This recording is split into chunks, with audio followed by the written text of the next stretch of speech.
आसमान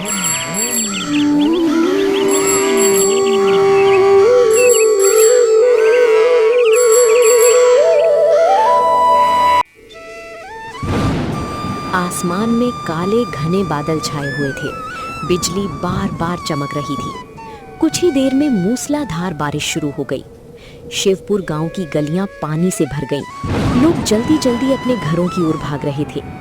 bus stand के पास एक नीली तिरपाल के नीचे एक छोटा सा ठेला खड़ा था। उस ठेले पर अर्जुन अपनी चाउमीन की दुकान लगाने में जुटा था। बारिश कितनी भी हो जाए, आज भी ठेला खुलेगा। मेहनत करने वाले मौसम नहीं देखते।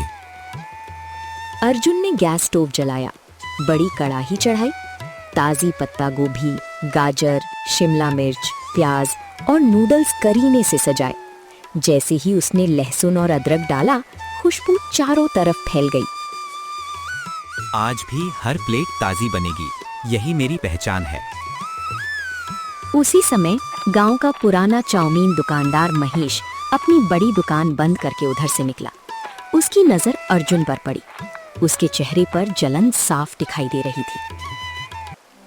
अरे अर्जुन, इतनी बारिश में भी ठेला लगा रहा है?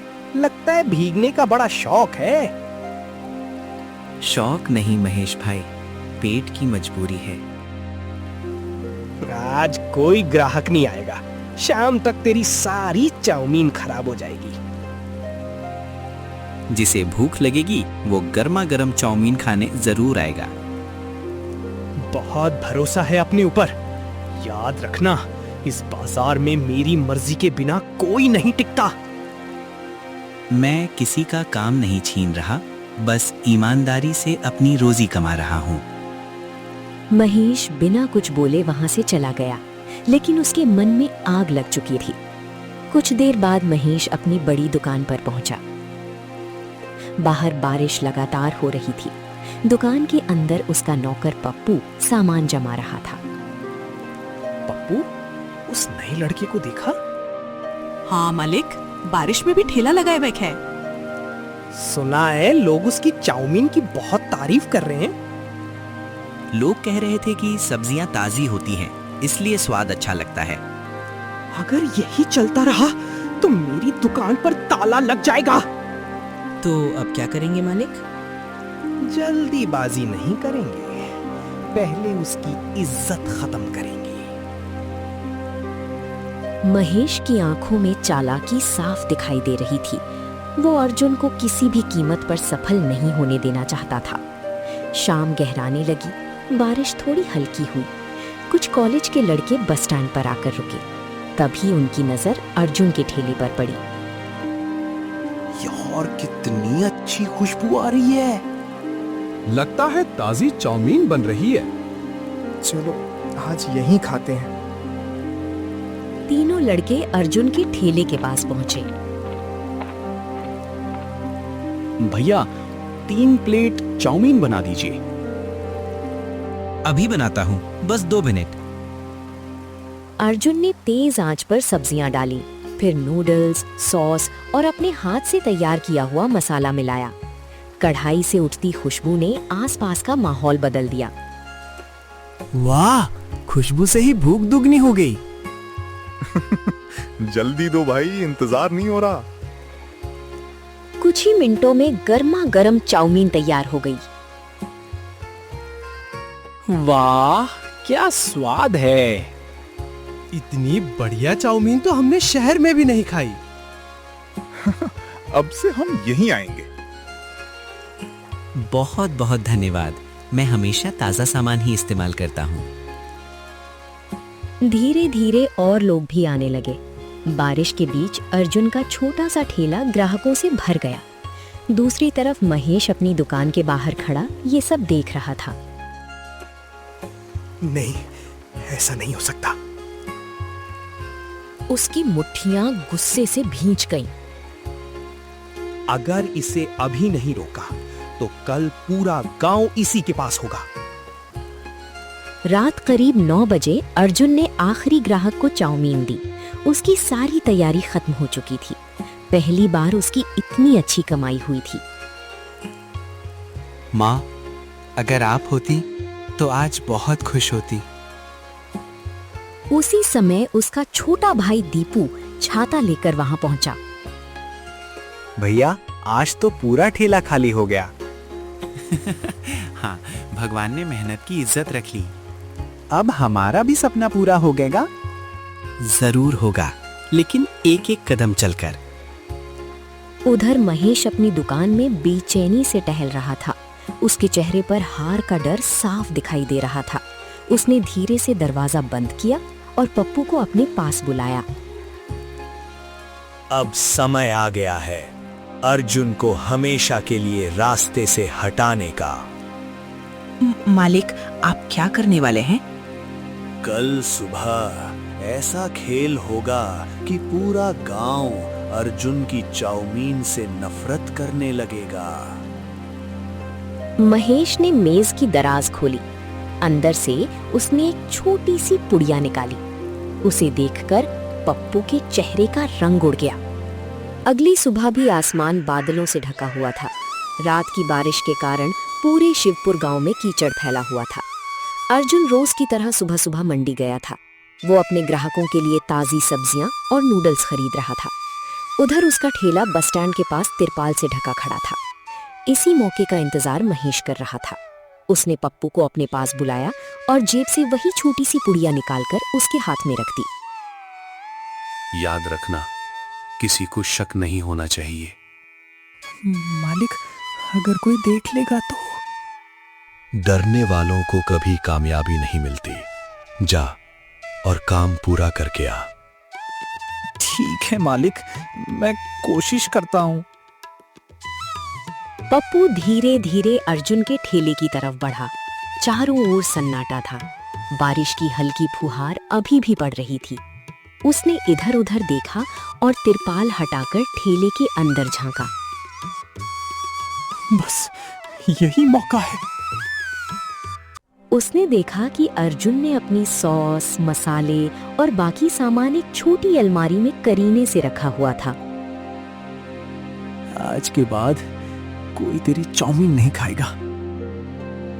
जैसे ही उसने पुड़िया खोलने के लिए हाथ बढ़ाया, अचानक तेज हवा चली। तिरपाल जोर से उड़कर उसके ऊपर गिर गई। अरे ये क्या? घबराहट में उसके हाथ से पुड़िया छूट गई और कीचड़ भरे पानी में गिर गई। पुड़िया बहते पानी के साथ नाली में चली गई। हे भगवान, अब क्या करूं?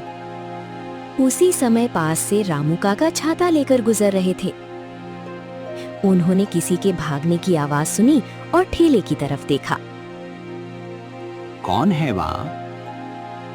पप्पू डर गया। उसने जल्दी से तिरपाल सीधी की और बाहर निकल आया। अरे पप्पू, तू यहाँ क्या कर रहा है? वो काका, मैं तो बस देख रहा था कि बारिश में ठेला ठीक से ढका है या नहीं। अच्छा, अब तो दूसरों के ठेले की रखवाली भी करने लगा। नहीं काका, मैं चलता हूँ। बेटा, दूसरों के काम में ज्यादा दखल मत दिया कर। कभी कभी इंसान अपनी ही चाल में फंस जाता है। जी काका। पप्पू बिना पीछे देखे वहां से भाग गया। कुछ देर बाद अर्जुन मंडी से लौट आया। उसके हाथ में ताजी सब्जियों से भरी टोकरी थी। उसने मुस्कुराते हुए ठेला खोला। आज की सब्जियां तो बहुत बढ़िया मिली हैं। रामू काका वहीं खड़े थे। उन्होंने अर्जुन को सारी बात बताई। बेटा, तेरे जाने के बाद पप्पू यहाँ आया था। पप्पू? लेकिन क्यों? पता नहीं, लेकिन उसका चेहरा देखकर लग रहा था कि कुछ ठीक नहीं था। कोई बात नहीं काका, भगवान सब देख रहा है। बस अपनी ईमानदारी कभी मत छोड़ना। जी काका, यही मेरी सबसे बड़ी पूंजी है। शाम होते होते बारिश फिर तेज हो गई, लेकिन अर्जुन का ठेला हमेशा की तरह खुल गया। कढ़ाई में सब्जियां छनकने लगीं।